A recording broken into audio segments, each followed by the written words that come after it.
그냥 이제 영상만 업로드하면. 근데 내가 이걸 잃어버렸다. 큰일 났네. 아까 마지막 페이지는 인간은 진짜 이런 존재인가? 인간은 이렇게 살 수밖에 없는가? 그래서 인간은 그런 존재인가? 그런 존재가 아니라는 이야기죠. 참 어떤 존재냐? 본래는 정말 특히나 이 청춘의 시대 때는 이 가슴 속에 끓어오르는 그 불같은 열정을 중심 삼고 이 세계를 어떻게 바꿀 수 있을까? 이 세상의 지도자로 나아간다는 거예요. 근데 그렇지 않다는 거죠. 전도 우리 게스트들이. 그래서 제가 이제 저도 PPT를 좀 준비했는데 좀 많아요. 그 이유가 이제 이번 원데이 때 이렇게 하겠다 한 것보다 좀 앞으로의 저는 전도의 방향성 이렇게 좀 잡고 있다. 그럼 앞으로의 전도의 방향성을 어떻게 잡느냐? 간단합니다. 우리와 같이 만드는 거예요. 우리가 어떻습니까? 평화를 위해서 세계 평화 통일 가족 나라의 식구들이지 않습니까? 근데 이 세상 사람들은 그렇지가 않아요. 세계 평화에 관심도 없고요. 이런 거를 봤지만 자기와는 이제 거리가 멀다고 느껴지는 거죠. 그 차이점이 뭔지 아십니까? 우리는 지도자라는 거예요. 사실 평화에 관심 갖는 거는 생각해보세요. 지도자들이에요. 국가의 지도자들, 세계의 지도자들. 이 세상을 이끄는 지도자들이 어떻게 하면 평화를 할까를 고민하지 평범한 대학생들은 고민을 하지 않는단 말이죠. 그래서 제가 준비한 내용은 이 전도 대상자들, 게스트들, 미래의 가정이나 식구들로 하여금 정말 이 우리와 같은 지도자로 만드는 거. 다른 표현으로는 이제 영웅으로 만들겠다. 그런 내용으로 이제 준비를 한 거예요. 왜 노래가 안 나와? 이제 노래는 이런 우리가 항상 느끼는 이 가사의 물 가사를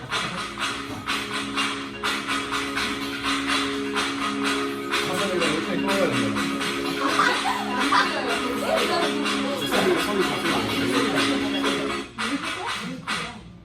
이거 근데 저기? 그거거든요. 여기 진짜 스피커가 좋다. 어떤 느낌인지 느낌만 아시는 거 느낌.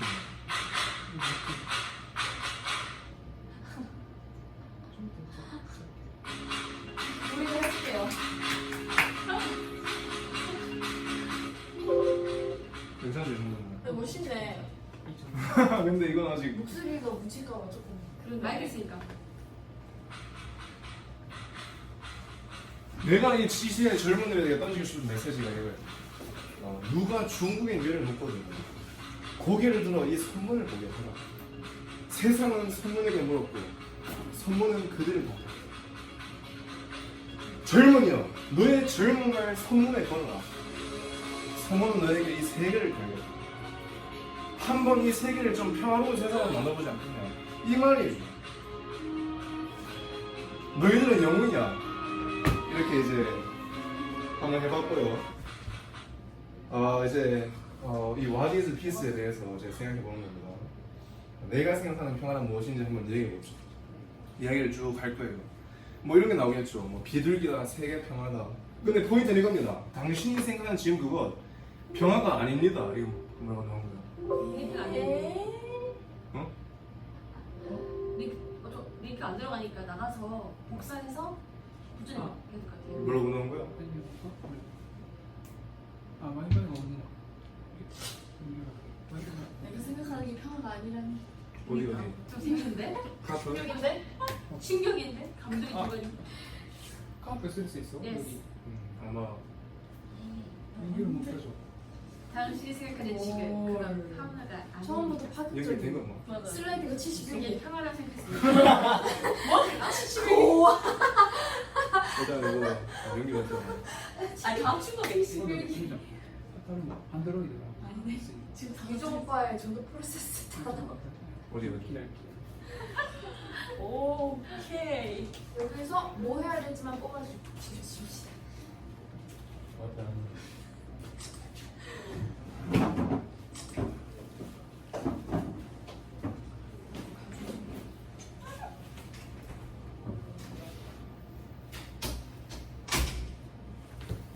소개. 이것도 이제 영상을 아마 삽입할 예정입니다. 네. 보이는데. 조에서 이거를 스트레스 때문에 이 모든 게 무너진 피부장벽 탓하지 말고 피부장벽을 탄탄하게 피부 잠재력을 됐다. 국민 중 상당수는 평화라는 것이 무엇인가에 대해서 굉장히 착각을 하고 계신 것 같습니다. 뭔가 인상부터 좀 더럽죠. 그냥 비둘기가 날갯짓하는 이미지, 모두가 친구고 행복하고 꽃으로도 때리지 말라, 이런 게 평화라고 생각하는 것 같아요. 그 누구와도 목소리 높이지 않고 싸우지 않고 대립도 없고 항상 이해와 사랑으로 풀어가고, 이거는 평화가 아니죠. 이거는 텔레비전이죠. 아침이다 손잡고 행복하게 그저 하하호호 춤이나 추고, 텔레비전이가 춤을 추던가 그저 하루 종일 아이 좋아 이거나 하고, 이런 형태를 평화라고 이해하고 있습니다. 그러나 아닙니다. 인류 역사에서 평화란 누군가가 강력한 힘, 아무도 나를 건드릴 수 없는 힘을 가지고 아무도 나를 건드리지 마라, 단 나를 건드리지 않으면 나도 너를 건드리지 않겠다 라고 이야기할 때 이 상태가 평화였어요. 그런 게 평화라고요. 인류 역사에서 평화란 그래서 항상 한계가 있었습니다. 로마 제국을 생각해 보세요. 압도적인 무력을 가지고 확장 전쟁을 멈추니까 유럽 전체에 평화가 왔어요. 그러나 그 압도적인 우위가 무너지자마자 로마 제국은 몰락합니다. 정치적으로 불안해지고 그 불안이 경제적 군사적으로 이어지니까 그 평화는 바로 끝이 난 거죠. 미국을 보세요. 밖에서 얼마나 싸우든 간에 국내는 평화롭습니다. 왜냐하면 미국 국내를 감히 건드릴 세력이 없기 때문이에요. 미국의 동맹들도 평화로워요. 강력하게 서로 공동대응 체제를 갖추니까 남들이 건드리지 못하는 거예요. 미국이 베트남, 대만, 인도 이런 나라들이랑 친하게 지내는 걸 중국이 왜 경계하겠습니까? 자기 적국들이 그 공동대응 체제 안에 편입되는 게 싫은 거예요. 역사가 한 번도 한반도에 대한 침략 야욕을 벌이지 않은 중국이 왜 한국을 침략하지 못할까요? 그럼 미국이 바로 개입하죠. 일본도 바로 개입하죠. 영국, 프랑스, 독일 등등 자유세계 전체가 참전해서 한국 편에서 싸우고 있죠. 그걸 아니까 못하는 겁니다. 우리를 침략할 수도 없고 병합할 수도 없고 심지어 병합을 해도 뱉어내야 돼요. 서로. 이게 무슨 상태예요? 평화입니다. 건드리면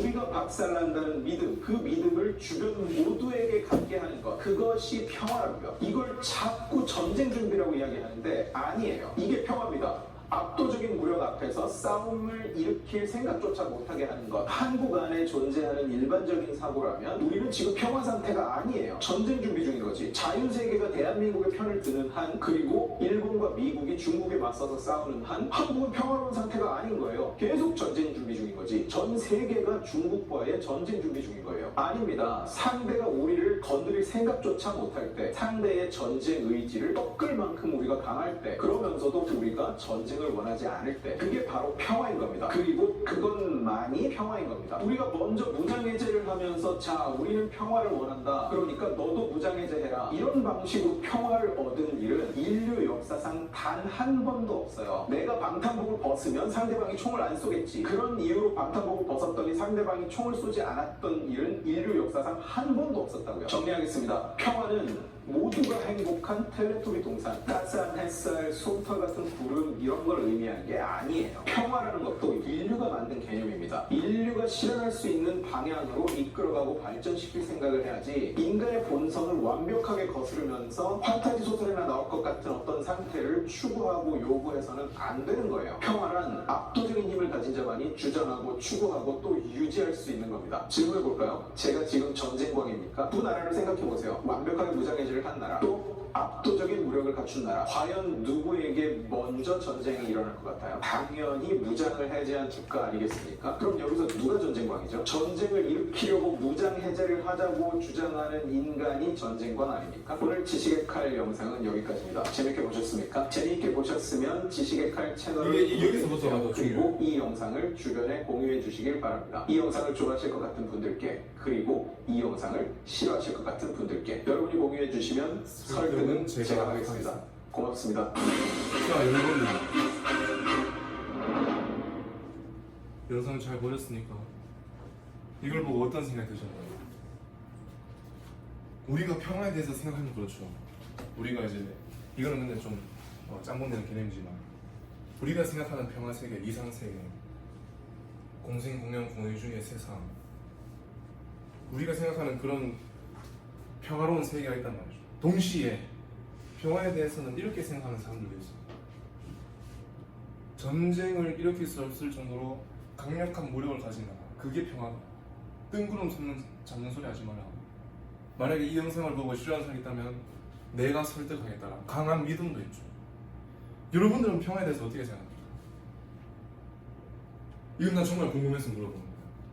그래서 저도 이렇게 생각하죠. 야, 이 평화라는 게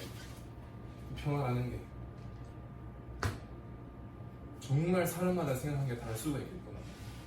우리가 생각하는 평화라면 이 사람이 하는 말도 맞아요. 수평이잖아요, 모두가. 서로 피해주지도 않고 삐끼지. 근데 이 영상이 중요한 게 아니고 이게 포인트예요. 그럼 평화를 내가 왜?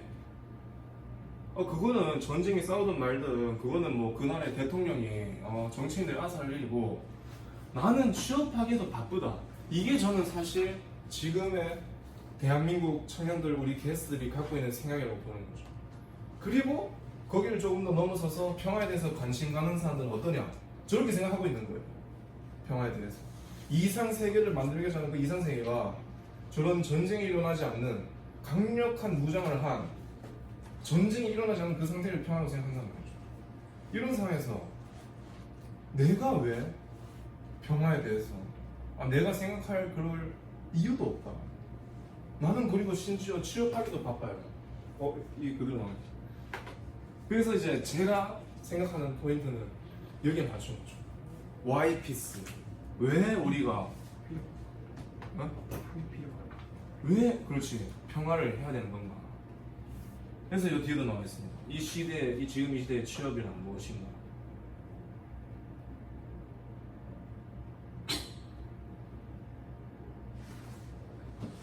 이거 어떻게 하는 거죠? 그냥 클릭. 아니요, 이 화면을 그러니까 발표자 도구가 아니고 아니.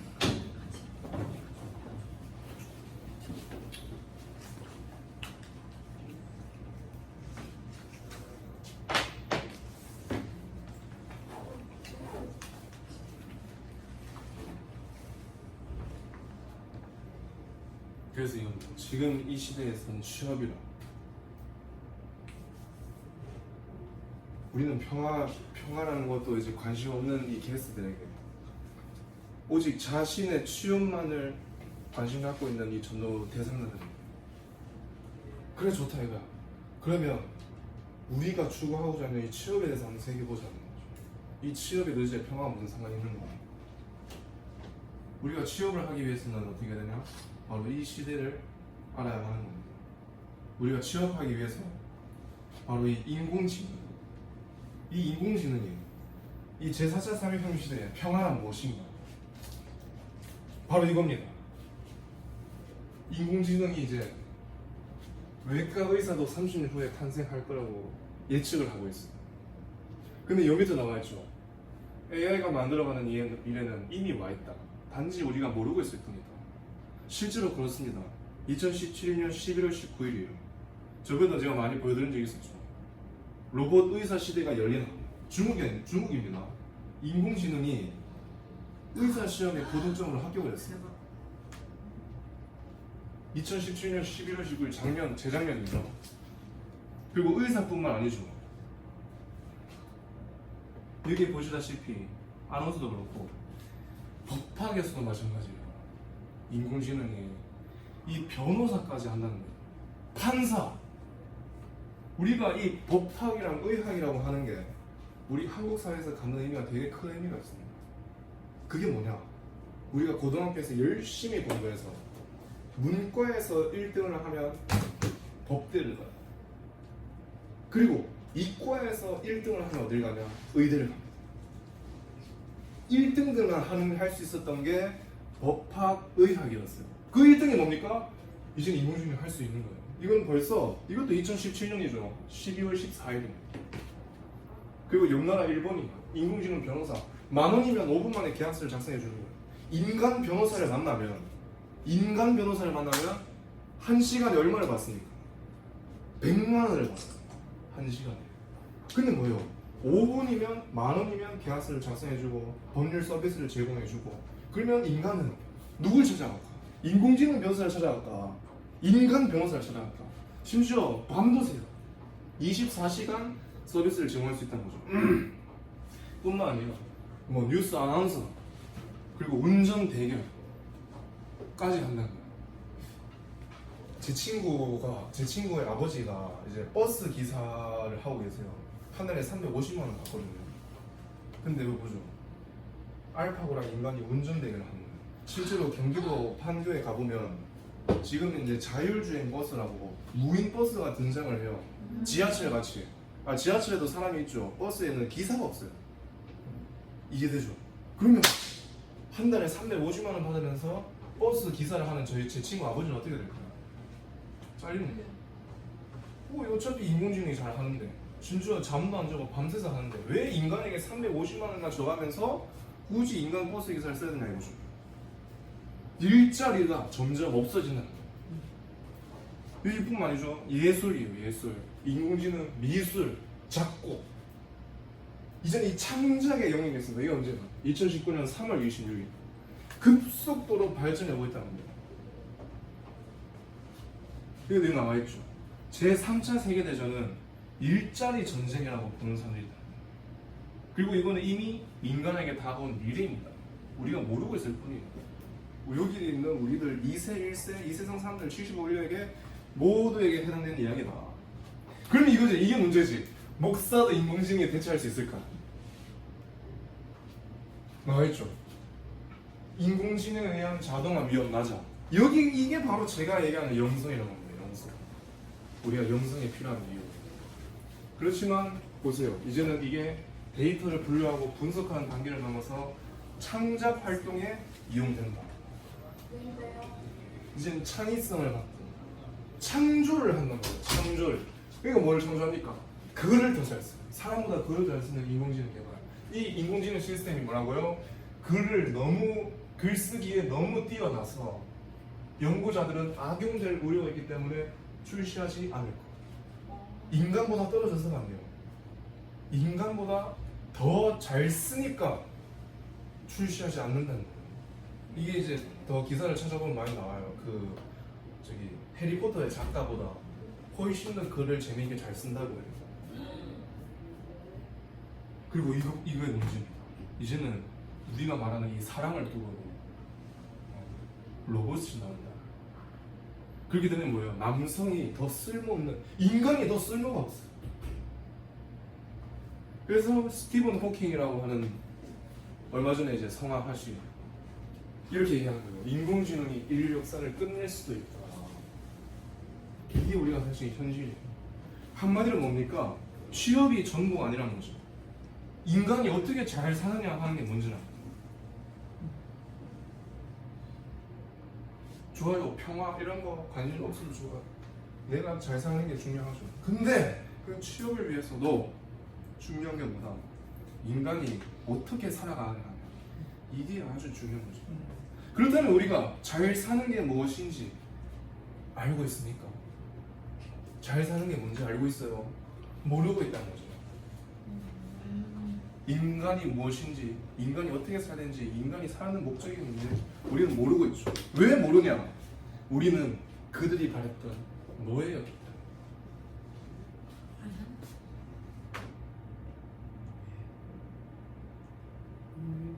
노예가 뭔지 알아요? 종 같은 거 종. 그래서 스트레스 때문에 뭔가 시키는 이 거 모든 하나. 게 무너진 피부 장벽.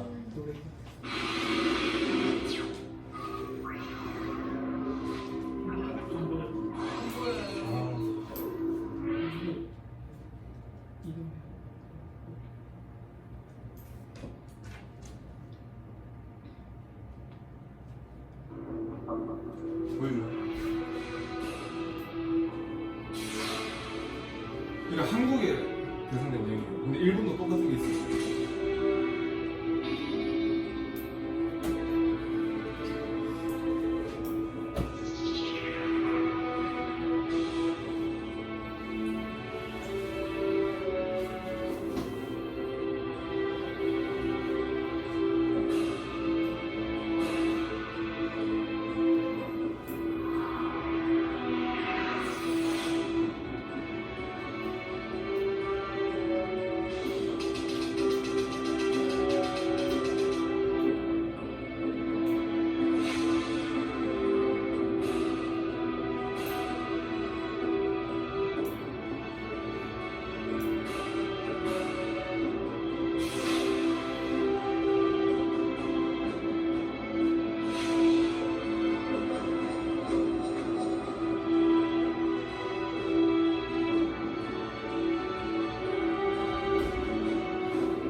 나도 사실 이 영상을 처음 보긴 했는데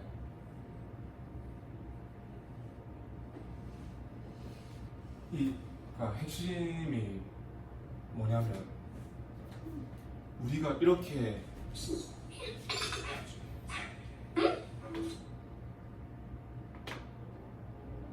대세?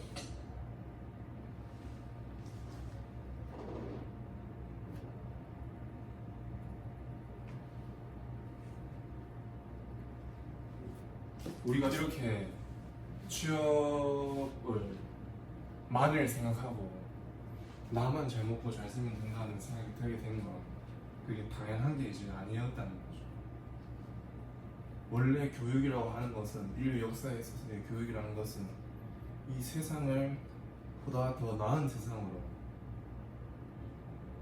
보다 더 살기 좋은 곳으로 어떻게 만들 수 있을까를 고민하기 위한 교육이었는데 이 한국의 우리나라 청년들에게는 그런 교육이 전혀 시행되지 않았던 거예요. 이건 일본도 사실 마찬가지예요. 일본도 미국의 영향을 이제 그대로 받았기 때문에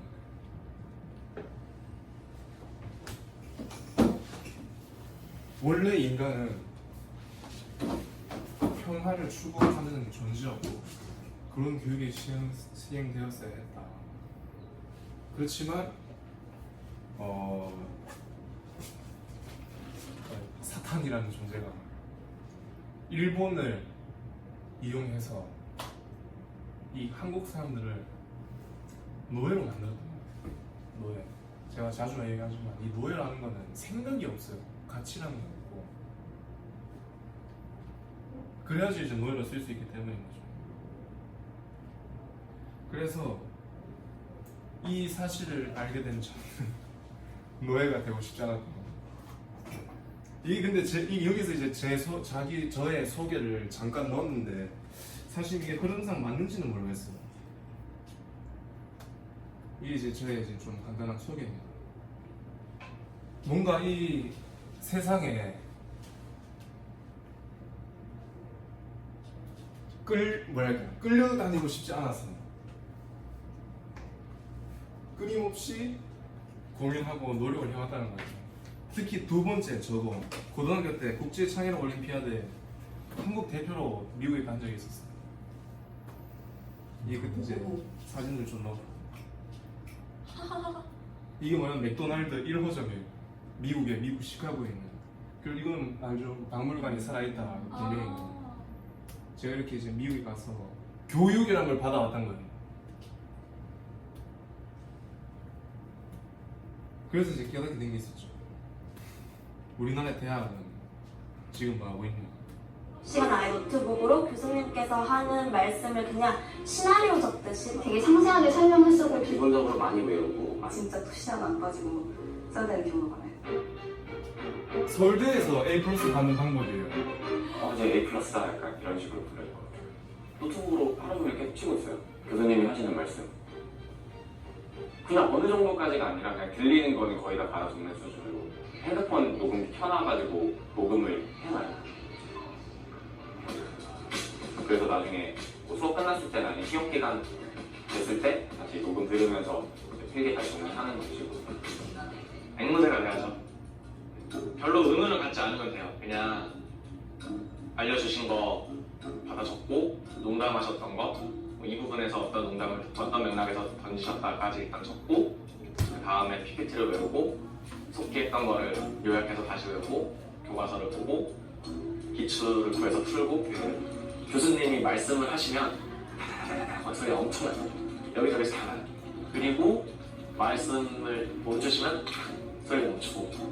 이게 고등학교 때 하던 건데 고등학교 때 쪽지 시험 볼 때나 하던 짓인데 대학교 와서도 제가 크게 다른 방법으로 공부하고 있지 않구나 하는 생각을 했어요.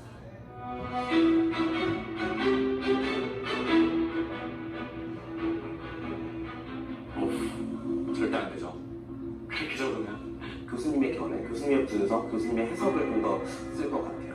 남들은 다 하지 않는데 굳이 시도를 할 용기는 나진 않을 것 같아요. 교수님 원하시는 게 답이 이렇게 있는데 제가 거기다가 새로운 예를 들거나 새로운 시각을 덧붙인 거나 하는 거는 불필요한 부분이기 때문에 감점이 많이 되고. 제가 워낙 질문을 많이 하니까 사람들이 대충 1, 1학번 김상현입니다 하면은 저 사람이구나. 교수님이 상현 학생 질문하느라 정말 수고 많았어요 하고 기억해 주셨을 정도로 공부를 많이 했는데 그걸 이제 제한된 시간 내에 문제부터 푸는 연습을 안 했었거든요. 그래서 시험을 못 보니까 전체 성적은 높지 않아요.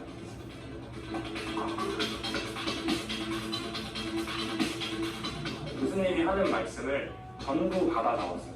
녹음하고 전부 받아 적고 그 파일 형식으로 만들어서 시험을 볼 때 그 제가 작성한 답안지 그대로 달달달 외워서 그대로 토시 하나 안 들고 쏟아붓는 형식으로 전달해보는 그러니까 어떻게 보면 폭풍 상승을 했죠.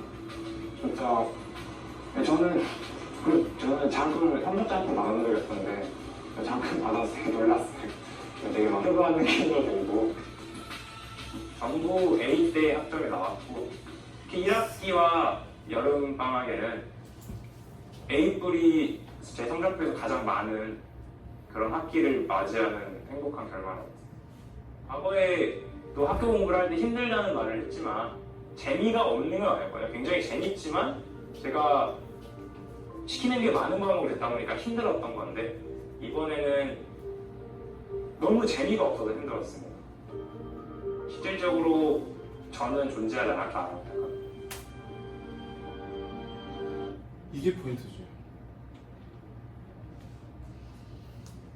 그거를 미국에서 열린 이 창의력 올림피아드라는 대회에 가서 배울 수 있었던 거예요.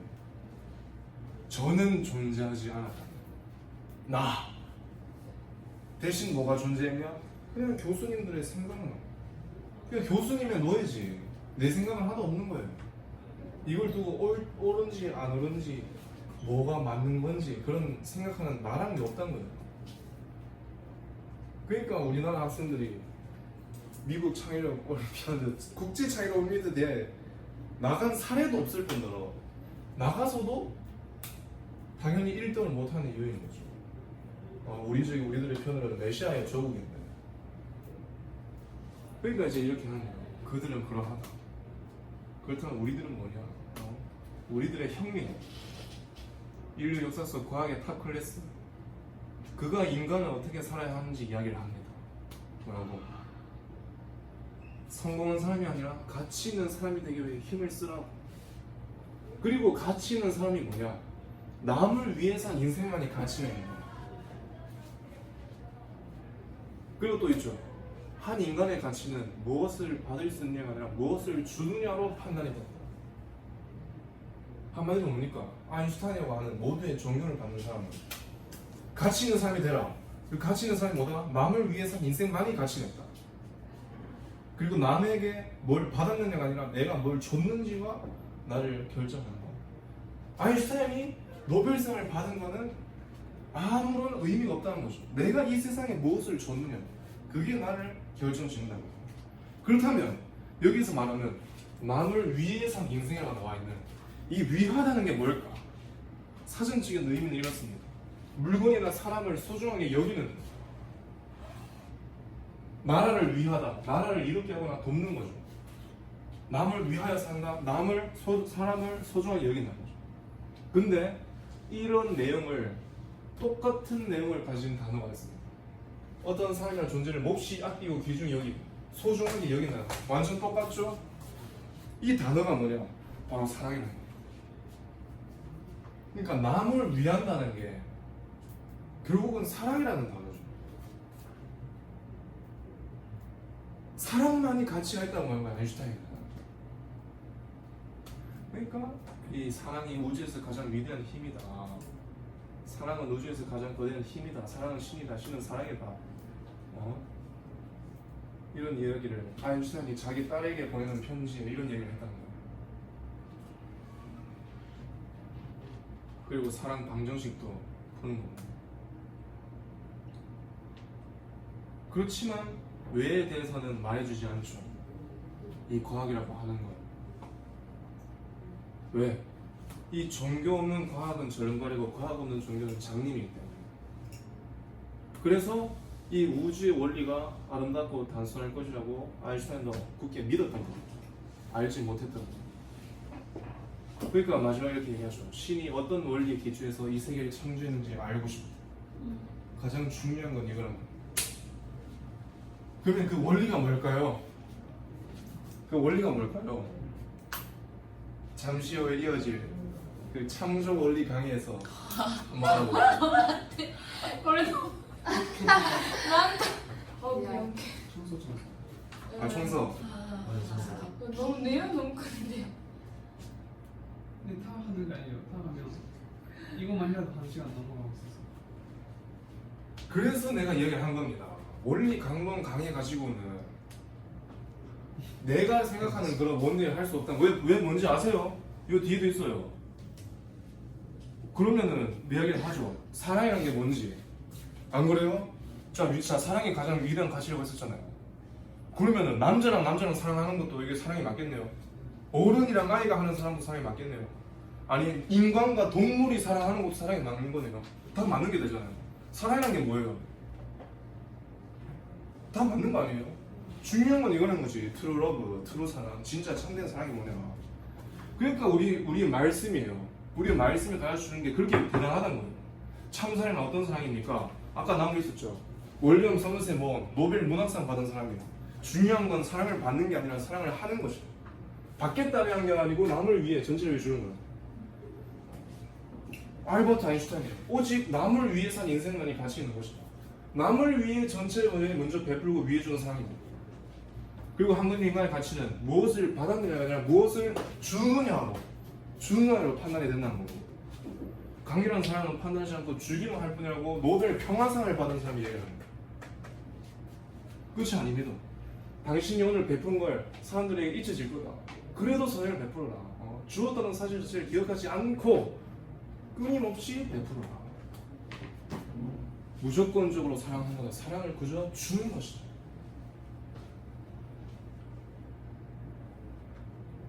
이 말씀만이 그래서 이게 이 세상의 답이 된다는 거죠. 한마디로 뭐냐?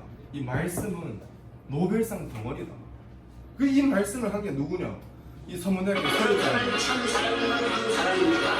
참 사랑을 건드는 위험을 막히는 사랑이 아니고 아무리 저리도 베풀고 우연한 사랑. 사탄은 어디에 사탄이 만듭니다.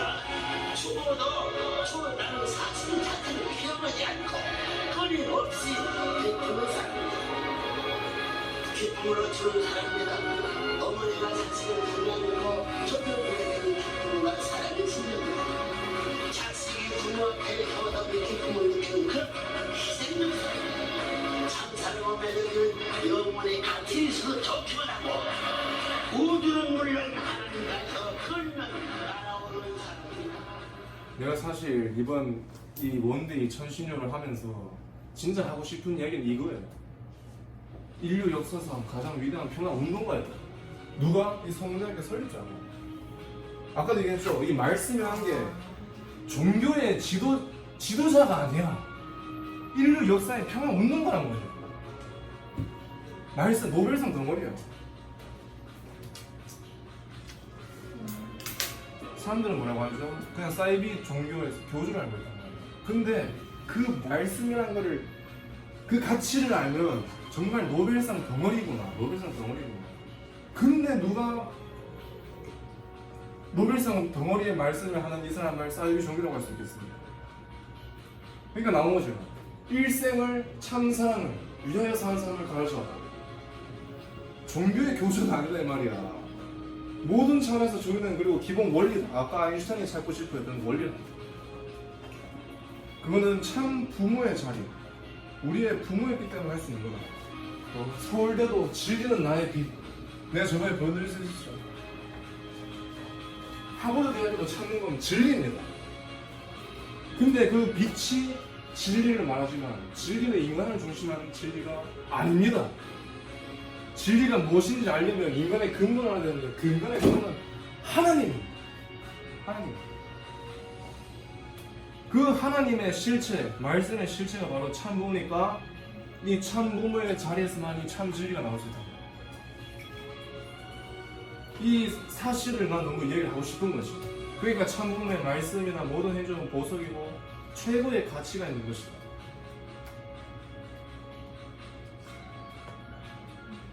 물론 뭐 원리 강론도 중요한데 나는 참부모님을 이야기하고 싶은 거예요.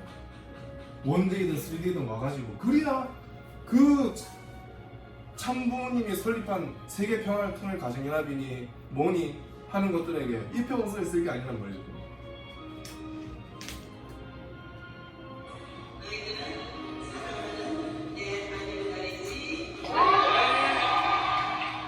그래서 이제는 이 신학과 철학 이걸 연구하는 전문가보다 하나님의 심정을 연구하는 전문가가 역사와 세계를 지배할 것입니다.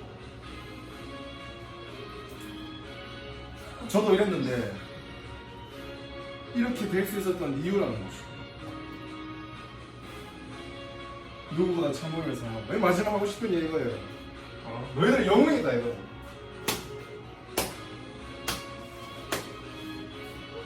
난 이걸 하고 싶은 거예요 사실. 물론 여러분들 어떻게 받아들이실지 모르겠지만 그런 참부모님과 함께 보내는 2019년이 되실 줄 여러분. 내가 마지막으로 던지고 싶은 메시지가 이겁니다.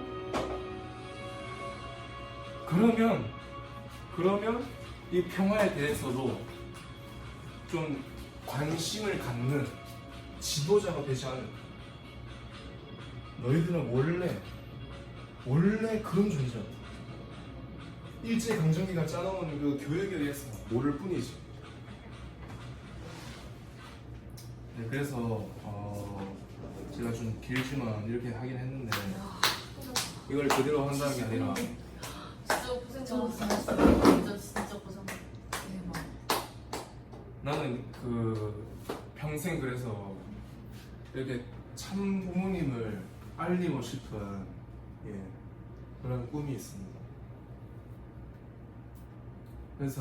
그래서 3데이든 1데이든 카프토크든 이 천신을 하고 있는 거고, 그리고 원리 강론도 중요하고 이 말씀은 더 중요하고